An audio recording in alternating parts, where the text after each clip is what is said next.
Washington. For months, an anxious and uncertain President Trump was caught between opposing camps in the West Wing, prodding him to either scrap or salvage an Obama-era program allowing undocumented immigrants brought to the country as minors to remain in the United States. Last week, with a key court deadline looming for Deferred Action for Childhood Arrivals, or DACA, Mr. Trump, exasperated, asked his aides for a way out of a dilemma he created by promising to roll back the program as a presidential candidate, according to two people familiar with the exchange. Mr. Trump's chief of staff, John F. Kelly, who had wrestled with crafting a compromise in his previous job as the president's Homeland Security Secretary, began consulting with Republican lawmakers and staff members for a quick fix, according to three officials familiar with the situation.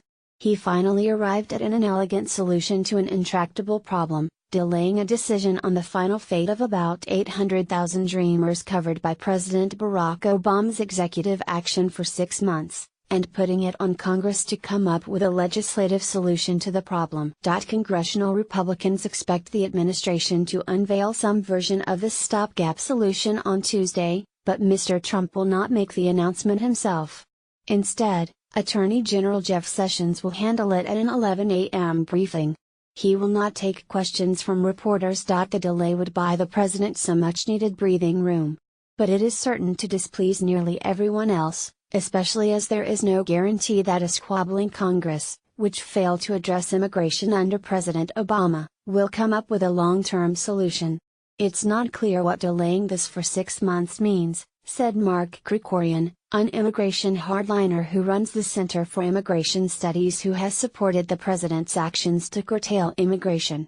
He's being pulled in a bunch of different directions, and because he doesn't have any strong ideological anchor, or deep knowledge of the issue, he ends up sort of not knowing what to do, Mr. Krikorian said. I think the fact that they did nothing to it suggests that they had no idea what to do, he added. Mr. Trump's frenzied weekend search for an alternative to abruptly ending the program was a fitting finale to his anguished deliberations over DACA since he took office. Aides have portrayed it as a difficult emotional decision for the president. The main pressure to end the program is coming from Mr. Trump's hardline policy advisor, Stephen Miller, Mr. Sessions, and his still influential former chief strategist, Stephen K. Bannon, who believe that nothing short of a complete and immediate shutdown of the program will fulfill the president's campaign pledges. They have warned the president that immediate action is required to head off the lawsuits against the program brought by a group of red state attorneys general. Mr. Kelly, who is broadly supportive of the program, has been searching for a way to stave off the threat of the lawsuits.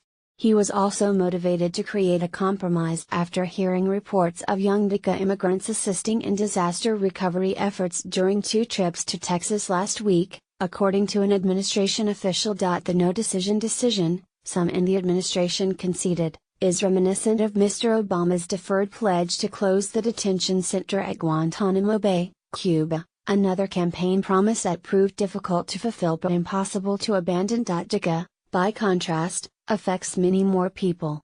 Any decision by Mr. Trump to wind down the program would immediately start the clock on throwing previously undocumented immigrants who obtained temporary reprieves and authorizations to work, known as Dreamers, into a vulnerable status that would make them subject to potential deportation. The federal government has the cell phone and home address of every DACA recipient, said Todd Schulte, president of FWD.us, a progressive immigration reform group that has urged the president to retain the program. They grew up here, they work at nearly every major company in America, serve in the military, and many are working on recovery efforts in Texas, he added. If DACA is repealed and no permanent legislation passed, they will all be fired and our government will begin a large-scale deportation of people raised in the United States, using information they volunteered to the government with the promise it would never be used against them or their families. On Sunday night, a group from several states with DACA recipients held a candlelight vigil outside the home of Mr. Trump's daughter Ivanka and son-in-law, Jared Kushner. A spokesman for Mr. Obama said he was likely to make a rare public statement opposing Mr. Trump if DACA is changed, though he will probably confine his comments to social media. The delay would also throw congressional Republicans into limbo. Mr. Trump's